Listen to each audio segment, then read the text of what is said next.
all days are not the same. Some days are more difficult than the others. All times are also not the same. Sometimes we feel as if life is not moving.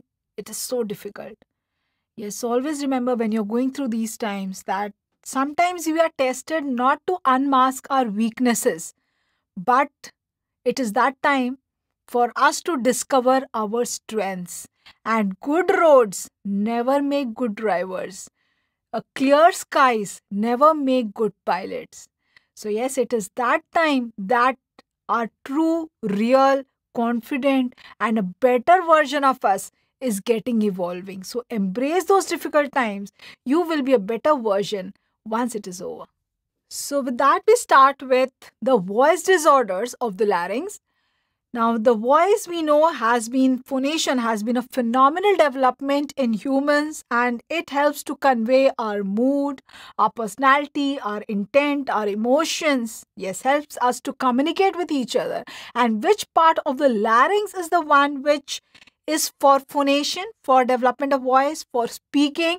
Yes, that is the level of the vocal cord, which means that if there is any alteration in the vocal cord, there is going to be any alteration in the voice. In other words, if we find any patient or any question where we are seeing that the voice is changed, there is hoarseness, there is dysphonia, there is aphonia, any change of voice, we know that the site of involvement is, yes, the glottis, the true vocal cords. Now, the glottis or the true vocal cords can be involved either because of infection, it can be involved because of neuromuscular involvement, because of nerve palsies. It can be involved because of structural damage, because of structural lesions on the vocal cord, or it can be just psychogenic. So, in this module, what we are going to do is the structural and the functional, which is the psychogenic disorders leading to voice changes. So, as I told you, that altered voice can be either because of infection, it can be structural, neuromuscular as well as functional. So, what we are going to do here is in this module is the structural and the functional disorders leading to voice changes. So, yes, if there is any alteration of voice, the most common site, the site will be the glottis, that is the true vocal cord. True vocal cord. Now, always remember whenever there is any structural abnormality on the vocal cord. So, we will first start with the structural abnormalities of the vocal cord. Structural abnormalities of the vocal cord are the abnormalities which lead to change in structure of the vocal cord. For example, there has been a swelling on the vocal cord, a nodule on the vocal cord, edema on the vocal cord. Any alteration in the structure of vocal cord is what is known as structural disorder. We will start with the structural disorders, and the structural disorders are the conditions where permanent alteration of the structure of the vocal cord has occurred. All of them, when there is a damage or there is a change of the structure of the vocal cord, all of them they present with one symptom, and that is hoarseness. Yes, so the presentation is hoarseness. And the structural disorders, whenever they occur, there are three main etiological factors. Okay, so always remember there are three main etiological factors for structural disorders to occur on the vocal cord. The first and the most important is voice abuse. The second is laryngopharyngeal reflux. What is laryngopharyngeal reflux? Yes, it is something like GERD, gastroesophageal reflux. When the reflux contents or when the reflux in the form of fumes comes up till the larynx and pharynx and involves the larynx and pharynx, leads to changes in them. That is what is known as laryngopharyngeal reflux. And the third is smoking. So, somewhere the voice abuse can be more, somewhere the laryngopharyngeal reflux component can be more, somewhere the smoking is more. But usually, these structural disorders occur in people where the larynx has been weakened by any of these three.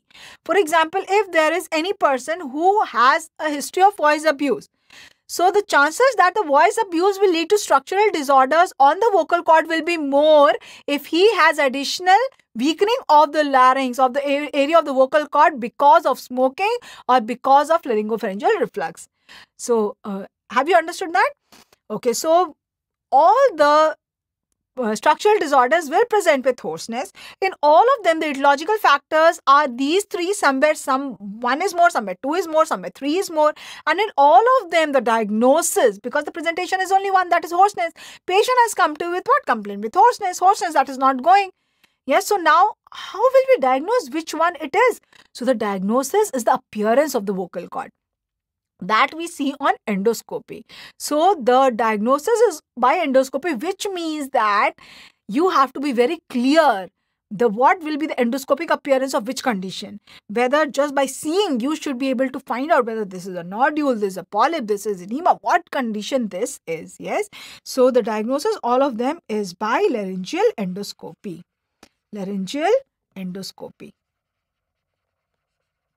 So now let us quickly start to see what these structural disorders are, which one of these are. So yes, now have a look at this picture. Can you just see what you are seeing in this picture? Can you make out? Yes, we are able to make out that we are seeing small nodules. Yes, can you describe them? Yes, so if I describe them as they are bilateral, they are symmetrical, small, sessile, small means less than 3 millimeters, sessile nodules at the junction of, upper 1/3 and anterior 1/3 and posterior 2/3 of the true vocal cord. Will that be appropriate for the description of this? Yes. So either this picture is given to you or this presentation is mentioned to you in the form of words. This picture should come to your mind. So yes, what we are seeing here, this is what is known as vocal nodule. And this site tells us something. Yes, this is the site of maximum vibration of the vocal cord, which means that out of the three etiological factors, voice abuse, laryngopharyngeal reflux, and smoking, which will be the main etiological factor for this condition? Yes, the main factor will be voice abuse, because the site that is involved here is the site of maximum vibration of the true vocal cord. Do you remember that? Or should I ask you again that what is the site of maximum vibration of the true vocal cord? Before that, you should tell me that which part of the true vocal cord is membranous. Yes, the anterior 2/3 of the true vocal cord is membranous. Posterior 1/3 is cartilaginous, formed by the vocal prosopharetinoid. So the maximum vibration is the midpoint of the membranous part, and midpoint of membranous part is exactly this area. Can I call it junction of anterior 1/3 and posterior 2/3? Yes. Can I call it junction of anterior 1/3 and middle 1/3? Yes or no? Yes. Can I call it the midpoint of the membranous part? Yes. So whichever way it is mentioned, it means the same. And whenever this presentation is given, yes, what a diagnosis has to be a spot diagnosis, that is vocal nodule. Is that clear? Vocal nodule. So yes, the most common site of vocal nodule, junction of anterior 1/3 and posterior 2/3 and posterior 2/3. The appearance and the size we have just written down. Can you tell me? Yes, bilateral. Yes, bilateral. Symmetrical. Yes, sessile. Yes, size less than 3 millimeters. Yes, history of voice abuse and chronic voice abuse. Chronic voice abuse against background noise. Against background noise. Tell me any profession. Where there you have to do voice abuse. The person has to do voice abuse against background noise. Teachers, vendors, singers. Yes, children very commonly. Yes, all the time they are shouting against the background noise. So yes, in all these people it is seen. In teachers, which means whenever the patient has come to you with hoarseness, always before you go for endoscopy, you have to take this history of profession. Teachers, singers, vendors. It is seen in children, so it is also known as teacher's nodule. It is known as singer's nodule. It is known as screamer's nodule. And the diagnosis of all these conditions, I already told you, is by endoscopic examination. How we manage this? Yes, we can make out them very small, very minute, less than 3 millimeters. Yes, so just give voice rest, speech therapy, manage the reflux part. All of them, the main cause here is the voice abuse, but others might be present in a patient, in a teacher, in a vendor, in a lawyer. Yes, where the larynx has already been weakened by reflux or by smoking, the chances that voice abuse, if that person does the voice abuse, this will develop is more. So yes, you will take care of voice, you will give the patient voice rest and speech therapy, you will give reflux management. So you will give voice rest and speech therapy. Speech therapy, usually they regress by that. By chance they do not regress, then they can be excised. Usually this suffices. Voice rest and speech therapy suffices. So now, if this is the appearance that has been given to us, patient came with what complaint? I told you all of them, the complaint will be the same, hoarseness, and this is the appearance. Can you please describe this appearance for me? Is it a unilateral? Yes, it is unilateral. If I describe this in words, it will be unilateral. Yes, it will be pedunculated.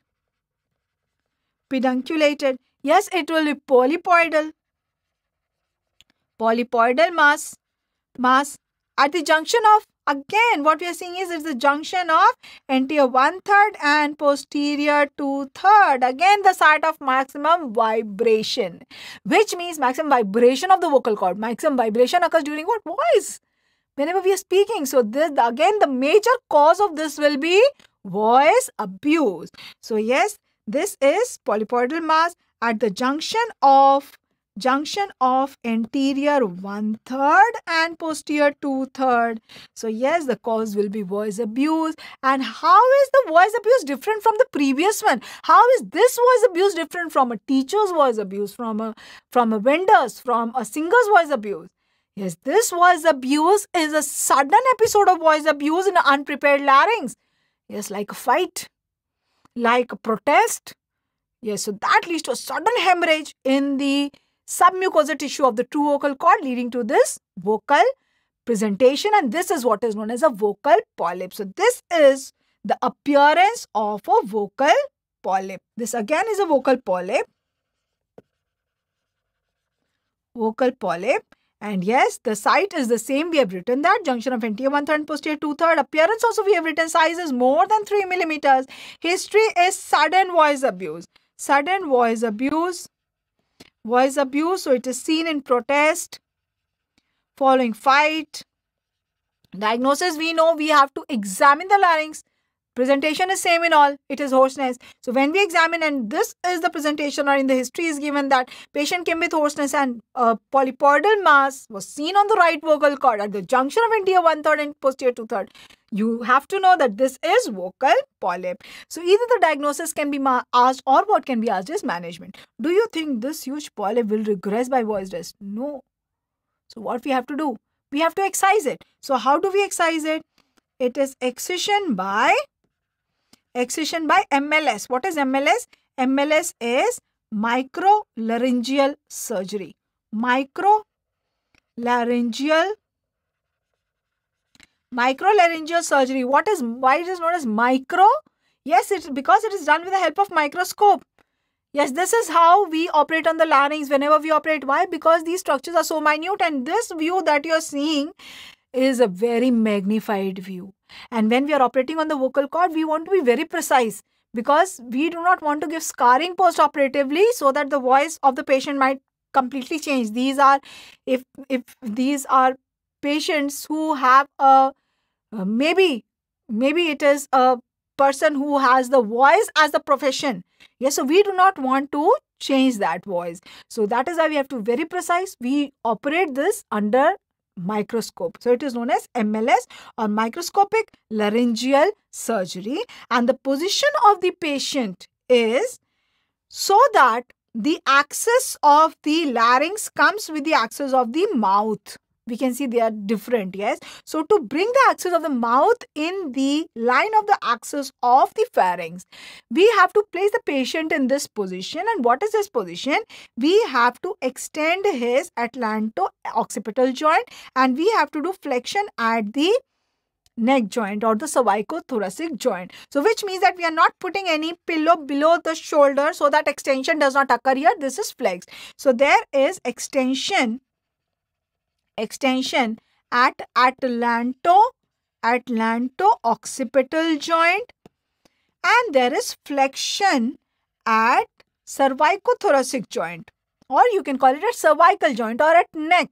Cervicothoracic joint, thoracic joint, and this position is what is known as, I have told you earlier when we did anatomy, yes, this is known as Boy's position.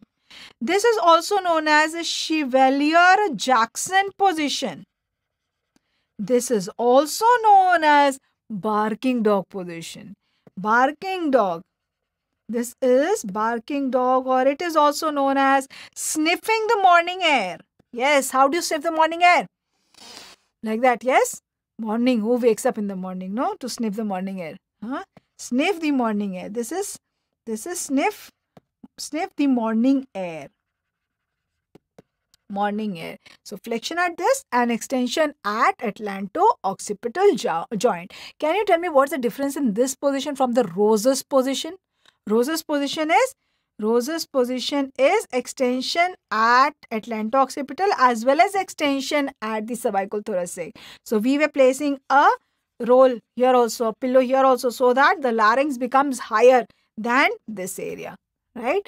So this is what is the Boy's position, and when we examine, we get a magnified view, and this actually that you are seeing is a magnified view, and this if you do not see under magnification, this will be so minute that you might not be even able to localize where the lesion is. Now also on the free edge of the vocal cord can develop cysts, which are known as vocal cord cysts. Again, the cause is voice trauma, it is phonotrauma, and the most common site of vocal cyst is same. It is because of trauma. So it is at the free edge of the true vocal cord, very similar to the appearance of vocal polyps. And whenever we want to actually differentiate, or sometimes the lesion is very small that we are not able to make out, then the diagnosis is done by an instrument which is known as stroboscopy.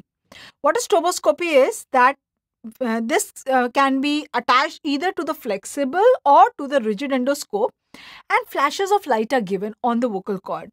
So this makes the movement of the individual waves of the vocal cord appear as separate waves. So each and every part of the vocal cord can be seen separately, and you are able to distinguish that whether there is a nodule, whether there is a cyst, whether there is a polyp. It is something like, you must have done the science experiment where you give flashes of light. If you go to any science library, you will see that.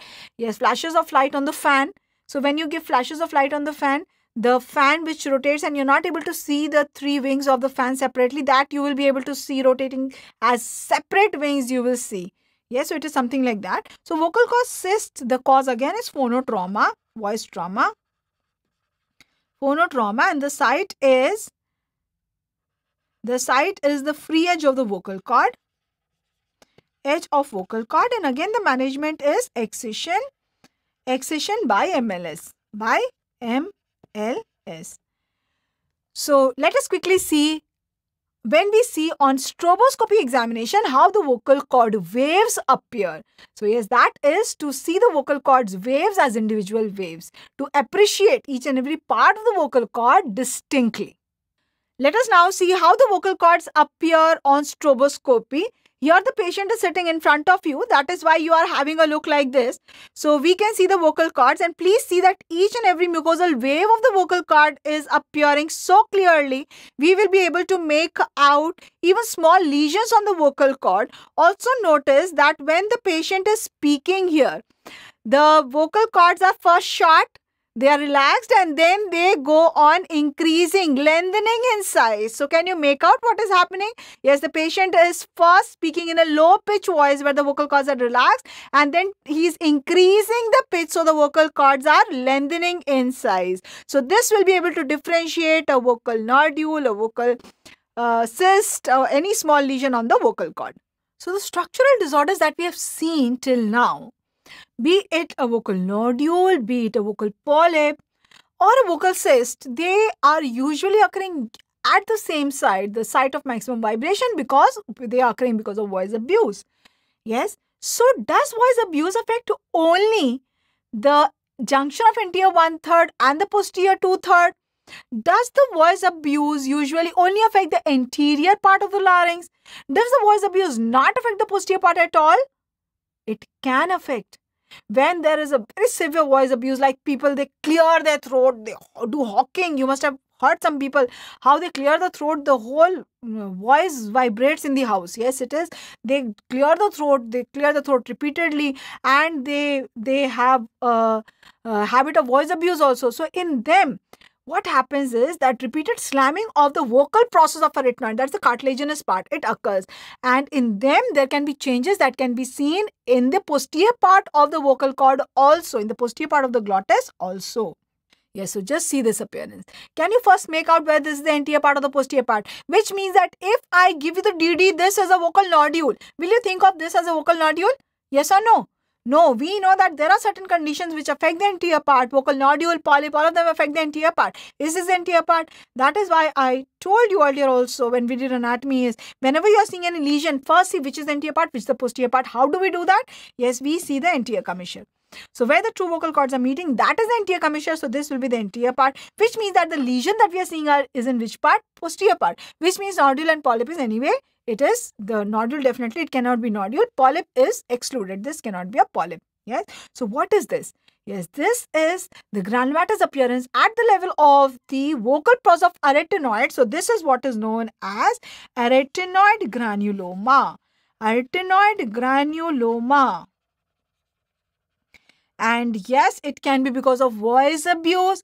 It can also be because of laryngopharyngeal reflux. It can also be because of trauma in this area, because of intubation. Is that clear? So if you're seeing a lesion like this, next thing what you have to look for in the question is whether voice abuse is given, whether LPR is given, or whether intubation, history of intubation. Intubation means definitely they will not be so stat and so direct that they will tell that there is a history of intubation. What will be given? This patient underwent some surgery which was under GA. Yes, for example, it can be appendicectomy, it can be any abdominal surgery, it can be a thyroid surgery, it can be any surgery under GA. Yes, so under GA, we know for GA intubation has to be done. So during intubation, if it has been a forceful intubation, if the tube that has been used is not of a correct size, then when you intubate, have you ever intubated? Have you seen that when you introduce the intubation tube, you go from the posterior part of the larynx? Yes, so this is the part that is injured most commonly. So then you have to look for what is asked in the question, because then it is arytenoid granuloma, but it is named differently. All of them can be named as just arytenoid granuloma because there is granuloma at the level of arytenoid, or because of the cause, if it is voice abuse, it can also be known as, instead of arytenoid granuloma, the diagnosis in the choice can be given as contact ulcer. So if the cause is voice abuse, then it can be known as contact ulcer. It can be known as contact ulcer, or it can be known as contact pachydermia. Contact pachydermia. Pachydermia means because of repeated contact, there is heaping up of epithelium on one side. So there is repeated contact of the two vocal process. So what happens is, because of repeated rubbing, there is on one side, there is a heat, there is a granuloma. It is known as ulcer, but is it ulcer? It is not an ulcer. Yes, it is a granuloma. So it is not ulcer. It is not ulcer. Now, if it occurs because of laryngopharyngeal reflux, then the same presentation is what is known as a peptic granuloma. Peptic granuloma. And if it occurs following intubation, and this intubation has been asked many times in your exam, this presentation with intubation following some surgery under GA. Maybe it is not given under GA, but you have to understand that this surgery is done under GA. For example, following total thyroidectomy, patient presents with hoarseness of voice. Okay, so that time maybe you will start thinking that there is some nerve palsy. Following thyroidectomy, nerve palsy can also occur. Yes, and then it will be given that on the vocal cord at the level of the arytenoid, there is a granuloma that is seen. The diagnosis is, so it is, if it is following intubation, then it is known as intubation granuloma. It is known as intubation granuloma. And all of these can also be known as arytenoid granuloma. So the patient will come with with hoarseness.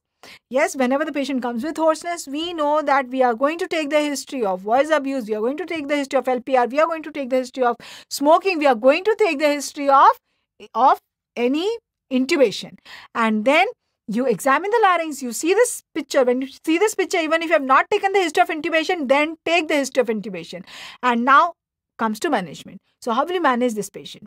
Yes, for management of this patient, first always we will give medical management. Okay. So diagnosis is by laryngeal endoscopy. Endoscopy, and on endoscopy what you see is a picture like this. What is this? You are seeing a granuloma in the posterior 1/3 of the glottis of the vocal cord. Is it unilateral or bilateral? It can be both. It can be unilateral also. It can be bilateral also. In the history, yes, you will take the history of LPR, of voice abuse. You will take the history of intubation. Yes, and how are you going to manage it? The management will be initially, the management will be voice rest, management of reflux management, and if no benefit, yes, especially if the granuloma is very big, it will not benefit. If it is following trauma like intubation, usually these things will not benefit. But still, you have to give this as the management, medical management. If it does not benefit, then you have to excise it. Excision, and following excision, you also go for Botox. You put Botox in the thyroarytenoid muscle. Why are you putting Botox here? Why are we putting? Yes, because the thyroarytenoid, yes, it is an adductor. Yes, when we have operated on this vocal cord, and we know that the cause is because of repeated slamming of the vocal cord against each other, and this is a very hard slamming that has occurred. Why? Because we are seeing granuloma not at the site of maximum vibration, but we are seeing at the site of the cartilaginous part, the arytenoid. Yes, so that is why we do not want that it again slams up. This is a raw area which we have created following surgery. We want it to heal properly. So for that, what we do is we inject Botox into the thyroarytenoid muscle so that this slamming will not occur. There will be some voice rest. Some rest to the muscles, slamming will be avoided. So we know that if we are seeing any lesion in the anterior part of the vocal cord, patient has come with hoarseness, you are seeing lesion in the anterior part of the vocal cord. What are your differential diagnosis? Yes, it can be nodule, it can be polyp, it can be cyst. If you are seeing lesion in the posterior part, then it is a arytenoid granuloma. You have to think of arytenoid granuloma, and always whenever you are excising this, you have to send it for a biopsy, because this is the site where carcinomas can also arise. And look at the appearance, how it is. Yes, ulcerated, it is appearance like a granuloma. Yes, always you have to send it for biopsy to rule out a carcinoma. Now, can the vocal cord also, the whole of the vocal cord be affected because of these damages, voice abuse, LPR, smoking? Can it affect specifically only the anterior and the posterior part, or can it affect the whole of the vocal cord also? Yes, the whole of the vocal cord can also be affected. Yes, just see here. Can you make this out? Yes, what is this appearance? Yes, we can see that there is edema of the whole of the vocal cord. And which space of the vocal cord is the edema in? Yes, in the Rinke's space. What is Rinke's space? Submucosal space of the true vocal cord. So here there is the edema, and this is what is known as Rinke's edema. This is what is known as Rinke's edema. Rinke's edema, the site of edema is the Rinke's space, that is the submucosal space of the true vocal cord. And is it unilateral, bilateral? Always it is bilateral, always bilateral. And here, the predominant history out of these three, I told you always there is a etiological factor. These three etiological factor has to be there. There is voice abuse, there is LPR, there is smoking. Now, the predominant factor which leads to this Rinke's edema is what? Is smoking. It is smoking, which means that any smoker who also has a profession of voice abuse, whose larynx has been weakened by LPR, that person is a chronic smoker, they are more likely to develop this. And in fact, have you noticed that smokers, their voice automatically becomes a little hoarse voice? It's a low pitch voice. Have you noticed that? Yes, why? Because they develop some degrees of Rinke's edema always. And Rinke's edema, the submucosal edema, develops at the level of the true vocal cord, because in the true vocal cord, we know that the mucosa is not very tightly adherent to the underlying vocal ligament. It is a little mobile. There is subcutaneous tissue in between so that the vibration can occur. And also at the level of the true vocal cord, lymphatics are not good. So edema occurs, edema can occur there. So this is predominantly because of smoking. The other factor is also there, and that is why this is also known as smoker's larynx. This is known as smoker's larynx. And how will you manage it? Yes, if it is not causing too much of a problem, you can just ask the patient to stop smoking. You can give management for reflux. Voice abuse has to be taken care of. Speech therapy, voices has to be given. But if at all does not benefit, so first management is medical management. If no benefit, then in that case you have to go for, what you go for is what is known as, the surgery here is known as reduction glottoplasty. Glottoplasty. What is reduction glottoplasty? Reduction glottoplasty is where we know that we are operating on the vocal cord, and it is not a small area of the vocal cord that is involved. The whole of the length of the vocal cord is involved. So we cannot just remove the whole of the epithelium. We cannot operate on the whole of the epithelium because voice will change after that. Yes, so what we do is we give an incision at the top here. Yes, on the upper surface of the vocal cord, not on the medial surface, which is going to which is going to cause voice changes if there is a structural damage in that area. So we are going to give an incision on the upper surface. We are going to reflect the mucosa, and we are going to suction out all the edematous tissue and all the excess mucosa, if at all some too much excess mucosa can be excised, and the rest of the mucosa can be repositioned back. Or just give the incision, reflect the mucosa and suction out all the edematous tissue that, or the edema that has been collected, and reflect back the, put back, reposition back the mucosa. So that is what is known as reduction glottoplasty. Now there is another condition here which is involving the whole of the length of the vocal cord. Can you make out by this appearance what are you seeing? Are you actually able to see something here? Just make out here. Here the vocal cord is appearing as if it has been split into two. Now when we see the vocal cord, normally they appear like this. Yes, this is one vocal cord. This is the other vocal cord like this. Yes. Now here what occurs, what you are seeing in this picture, if you are not able to make out, let me show you what you are seeing here. Yes, just see here. Yes, it appears as the vocal cord, which was like this, has been split into two. It has been split into two, right? This is what is known as like a sulcus has formed in between the vocal cord, in between on the medial surface of the vocal cord. Yes, this is appearing like this. Can you see this? Yes, this is appearing like this because there is an edema on the undersurface of vocal cord, and this edema on the undersurface makes it appear as if this has been divided into two by a midline sulcus. This is what is known as pseudosulcus. This is known as pseudosulcus. Pseudosulcus. Yes, can you see this? In between it appears as if there is a sulcus here. Now, why is it known as pseudosulcus? Means this is a false sulcus. Means what is a true sulcus then? Yes, there is a congenital abnormality which is known as sulcus vocalis. Sulcus vocalis. What is this? This is a congenital abnormality. Congenital abnormality where if this is the true surface of this is the epithelial lining of the true vocal cord. Here we have the lamina propria. In the deeper layers, we have the vocal ligament. So what is sulcus vocalis is that the epithelium of the true vocal cord is adherent to the vocal ligament. And there appears to be a sulcus on the medial free edge of the true vocal cord. So this is a congenital abnormality. So this appearance, because of infraglottic edema, is making the true vocal cord appear as if it is like a sulcus. So it is known as pseudosulcus. So pseudosulcus is because of the causes laryngopharyngeal reflux. Yes, so can you imagine this laryngopharyngeal reflux can be so damaging? In fact, there are so many patients who have complaints of throat and the diagnosis is just a laryngopharyngeal reflux. So the cause is laryngopharyngeal reflux. So what will be the management? Management will be reflux management. Reflux management. And what is the diagnosis here? Yes, this is pseudosulcus. So what we saw is what I told you in the beginning itself, that Whenever there is any structural abnormality on the vocal cord leading to hoarseness.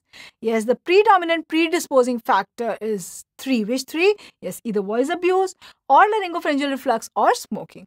Is that clear?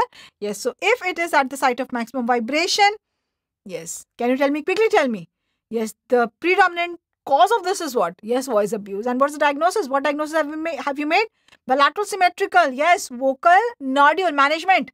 Voice-based speech therapy. Very good. Now here, predominant cause. Again, voice abuse because this is a site of maximum vibration. What is the site? Junction of anterior one-third and posterior two-third. Tell me the diagnosis. What is this known as? Vocal polyp. Vocal polyp management. Excision by MLS. By MLS. Yes. What is this? Yes, this is arytenoid at the site of arytenoid. So this is known as granuloma at the site of arytenoid granuloma. If this is following voice abuse, then this is known as contact granuloma or contact ulcer. If it is following LPR, then it is known as peptic granuloma. If this follows any surgery, then this is intubation granuloma. And management is, yes, management of all these three: voice rest, LPR management, and if you excise following that, what do you instill? Yes, Botox in which muscle? Thyroarytenoid muscle. What is this? Yes, this is the lesion involving the whole of the vocal cord. Rinke's space. What is that? Rinke's edema. And the predominant cause here is smoking. And here, what is this? Yes, this is a sulcus, but this is not a true sulcus. This is a pseudo sulcus. Yes, involving the whole of the vocal cord, appearing like the vocal cord has been divided into two. And here the predominant causes is laryngopharyngeal reflux. So, did you see that all these three or any of these three predominantly can lead to so many structural changes on the vocal cord? All of them will produce changes in voice. Now, also, can you just talk to anybody without seeing the face of the patient, without that person being in front of you? Just by talking to that person on phone, can you make out the mood of the person? Whether that person is angry, whether that person is happy, whether the person is depressed, yes, frustrated. Can you make it out by just the voice? Yes, can you make out the personality of any person just by taking an interview on the phone? Yes, you can. Can you make out the emotions? Can you make out the intent of any person by the voice? Of course you can. So voice is not just a mode of communication of whatever you want to say. It is a mode of communication of also your emotions, of your personality, of your intent, of your mood, which means that all these things will also affect the voice. Yes, so if you are under stress, if under stressful conditions, you are speaking a lot. Yes, if you're singing and that you're doing under stressful condition, yes, so the stress also leads to tension of the muscles of phonation, and that can lead to alteration of voice. That can lead to voice fatigue. And this can also occur in stress disorders, in psychogenic conditions. So whenever the voice is altered, not because any structural abnormality of the vocal cord, but because of any tension, alteration of tension of the muscles of the vocal cord, or because of psychogenic conditions, then we call it as functional disorder of the vocal cord. So these functional voice disorders can be either because of altered muscle tension, where they are known as muscle tension disorders, disorders or dysphonia, muscle tension dysphonia. I had this patient who was a student of maybe 9th or 10th class, and she has been a singer always. I've seen that child. She's been my patient since her childhood, and beautiful voice. She used to learn singing very nicely, and suddenly she started coming to me repeatedly that there's a lot of voice fatigue. I cannot sing. I cannot take the notes higher. And the mother also was very worried that why she has a beautiful voice and she's been singing always, and what has happened suddenly. And when I examined her larynx perfectly normal, no abnormality at all. And when I asked further the history, I came to know that they had changed their music teacher, and the teacher that was present right now was a very strict teacher, and the child was really scared of the teacher. Yes, so that tension in her head was leading to abnormal tension in the muscles of the larynx, and that was leading to her not being able to raise her pitch, voice fatigue. Yes, so that is muscle tension dysphonia, or it can be psychogenic. Psychogenic. The cause is psychogenic, and that is what is known as psychogenic dysphonia. Psychogenic dysphonia. Dysphonia. So one of this functional disorder of voice which is asked very commonly in your exam is what is functional aphonia, also known as hysterical aphonia. This psychogenic dysphonia can also be known as hysterical aphonia. Hysterical aphonia. Yes, here what happens is you will find this is usually in emotionally labile females. The female will come to you with a complaint that she suddenly lost her voice. She's only talking by whispering. I cannot speak. Like that she will talk, yes. And when you examine her, you think that what happened? They will that suddenly she has stopped talking. Suddenly the voice is not coming out. And when you examine, you see that the vocal cords are abducted. Yes, for phonation, we need the vocal cords to abduct. So when you do the IL examination, you see, or endoscopy, you see vocal cords abducted. You ask the patient to phonate. She will say, like that, yes. And you will see that the vocal cord is not abducting. So you think maybe there's a palsy. Then the moment you ask the patient to cough, yes, you see that the vocal cords adduct. Yes, in coughing, what happens? Coughing, the vocal cords have to adduct. Subglottic air pressure has to build up, and then it has to be released forcefully, abducting the vocal cord. So now what you see is now the vocal cords adduct. So is this a palsy? No. What is this? Then you make the diagnosis that this is a hysterical aphonia, and then when you interrogate, yes, you will find out that maybe some psychogenic event or some stressful event has occurred in the family, following which suddenly she started behaving like this. So this is what is known as functional or hysterical aphonia. This is usually seen in emotionally labile females. Labile females. And here on examination, the vocal cords are in abduction. They do not adduct on phonation. Do not adduct on phonation. On phonation, but they adduct on coughing. They adduct on coughing. So how will you manage this patient? Tell me, how will you manage this psychogenic? So what? Psychiatry? Tell me in a more decent way, no? Psychotherapy. Yes, you go for psychotherapy. You go for psychotherapy. You send the patient for psychotherapy. Now, sometimes patients, because of stress or because of some stressful situation or psychogenic condition, they learn to produce voice because of adduction of the false vocal cord. So the type of voice that is produced then is a very hoarse, husky voice. And when you examine the larynx, what you see is that before the true vocal cords are meeting, you can see the false vocal cords meeting in midline. So it is that then you make out the diagnosis that this is dysphonia plica ventricularis. Yes. Why this is known as dysphonia plica ventricularis? The name, it is very simple. Think of it. Dysphonia, voice change. Plica ventricularis. Plica means folds. Ventricularis, ventricular folds. Ventricular folds, vestibular folds. I told you is another name for false vocal cord. So that is all this means. Yes, so here the voice is produced by false vocal cord. Or they are known as ventricular folds. Or they are known as vestibular folds. Vestibular folds. Vestibular folds. Yes, the type of voice is a very hoarse, husky voice. Hoarse, husky, low pitch voice. Low pitch voice. And the cause is usually it is functional.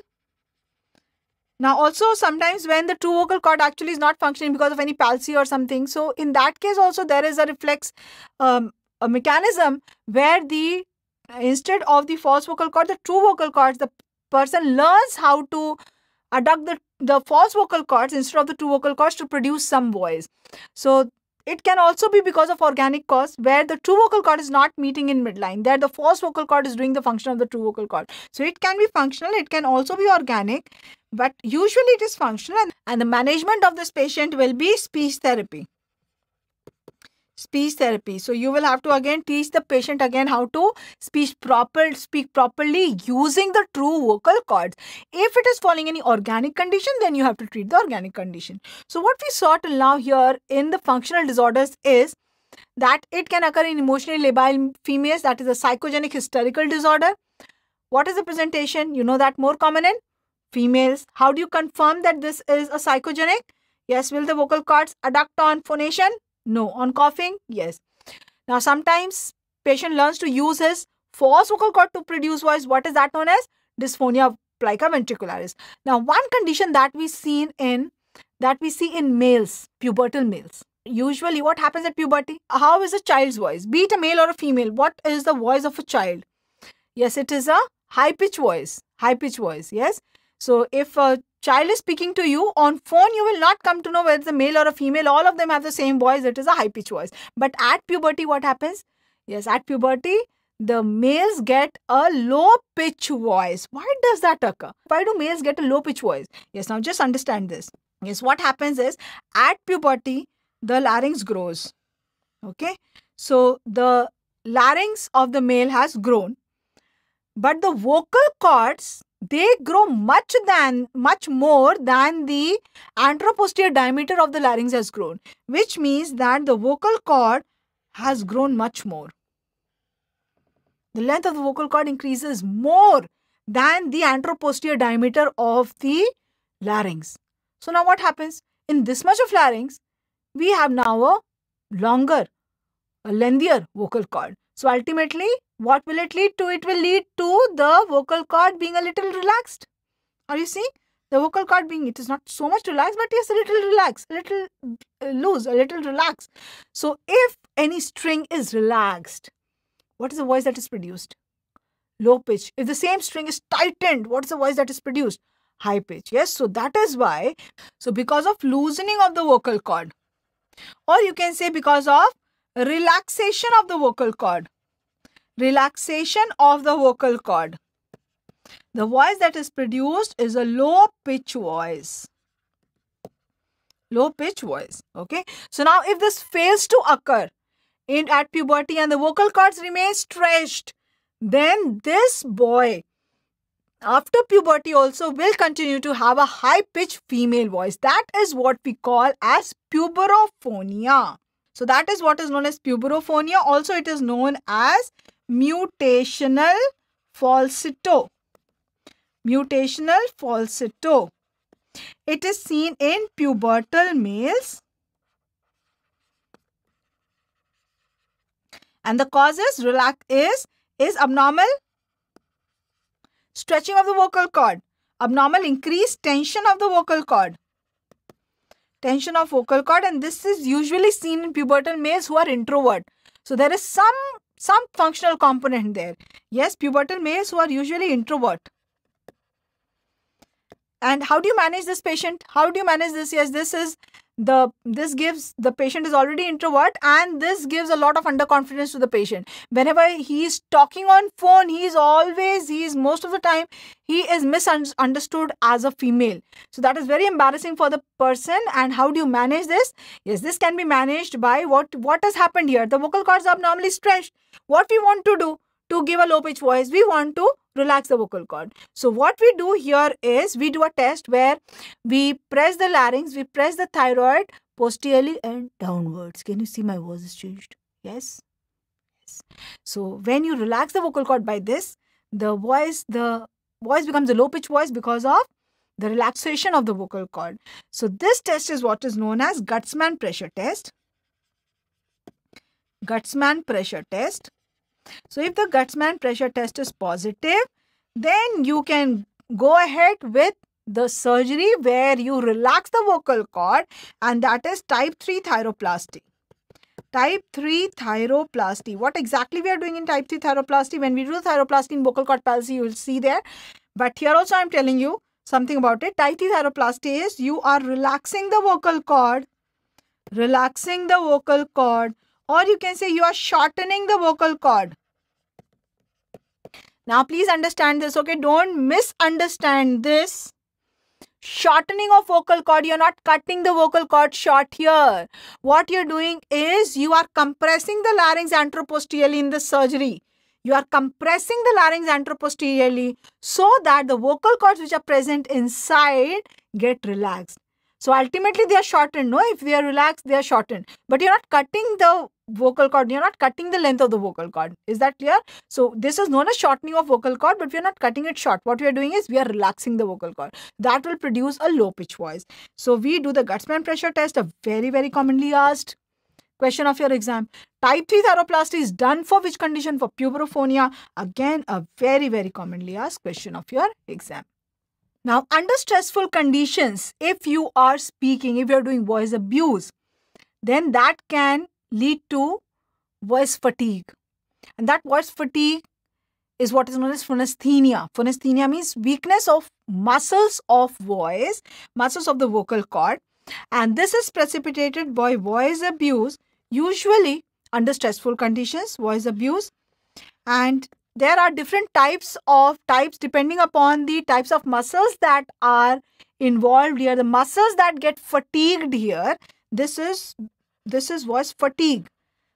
Phonesthesia means voice fatigue because of fatigue of some muscles. So depending upon which muscle is involved. So if the thyroarytenoid muscle is involved, then the patient will complain. In all of them, the patient will have the same complaint of voice fatigue. Patient will tell that by evening, I feel that my voice, I cannot speak, I do not want to speak. There's a lot of fatigue in the voice. And when you examine the larynx, if you see a picture like this, this is what is known as a phonatory gap. Phonatory gap. An elliptical gap. Elliptical gap. Then this is phonesthesia of which muscle? Thyroarytenoid muscle. Now, if you see a gap posteriorly, a triangular gap posteriorly, right? So this is because of the involvement of interarytenoid muscle, and this is known as a triangular gap posteriorly. Whereas if both the muscles are involved, then the appearance that you see is appearance like this, and this is what is known as the keyhole appearance of larynx. Keyhole. This is because of both thyroarytenoid plus interarytenoid, weakness of both these muscles. And the management is again voice rest, the management is speech therapy. So what we saw was that the voice disorders can occur because of either structural abnormality or they can occur because of functional abnormality. The functional abnormality can be either because of abnormal muscle tension because of stress, or it can be because of psychogenic conditions. Yes, like psychogenic dysphonia or hysterical dysphonia. What is puberophonia?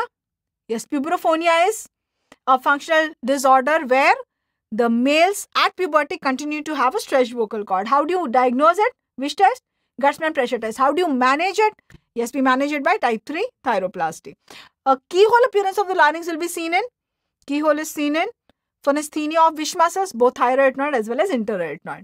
So now I am going to do a condition here in which it resembles the muscle tension dysphonia, the functional dysphonia, but actually it is a neurological condition.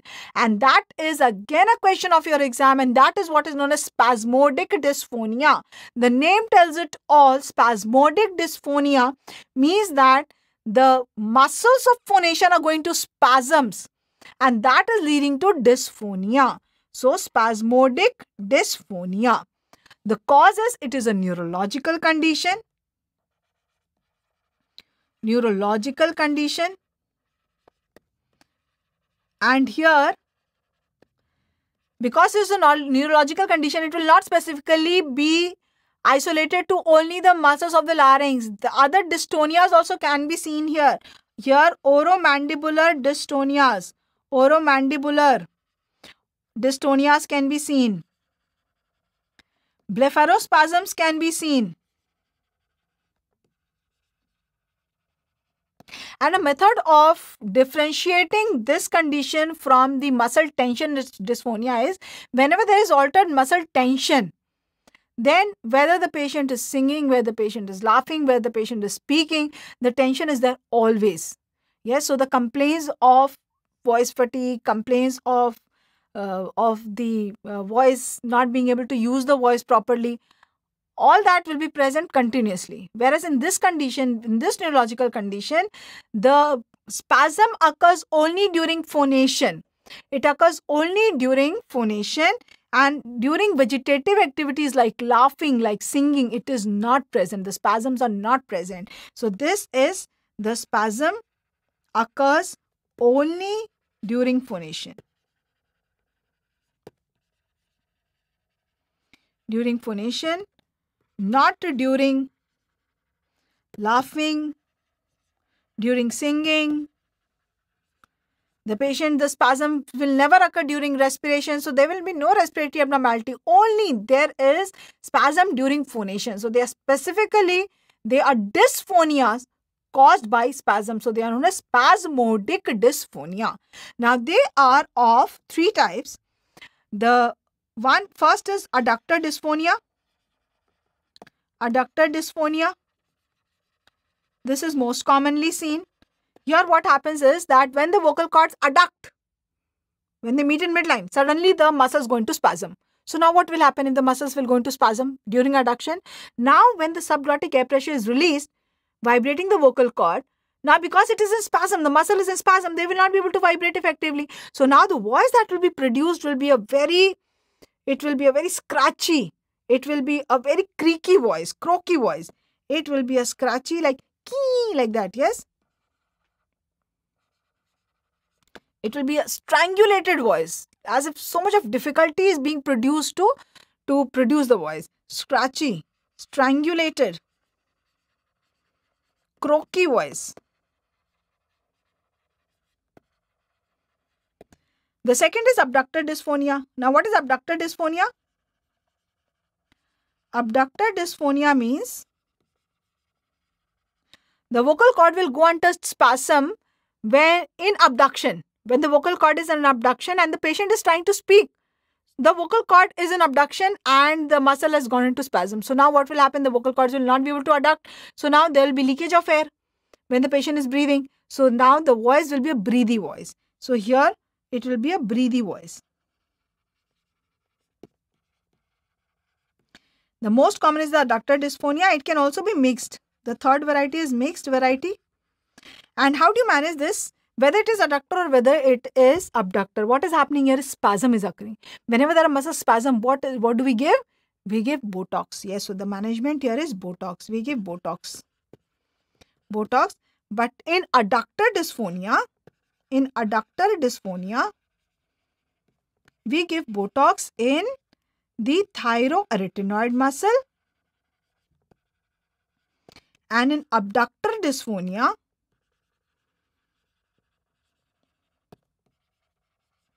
we give the Botox in the abductor muscle. Yes, posterior cricoarytenoid.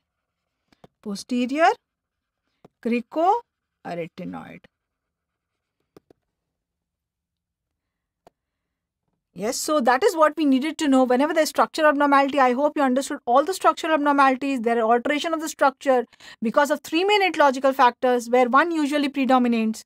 Yes, you can now see the individual appearances of the vocal cord and make out what structural abnormality is, and you also know that what is the predominant cause. If it is involving the anterior one-third and posterior two-third, we know that the main cause is voice abuse. Can you tell me, name two of them?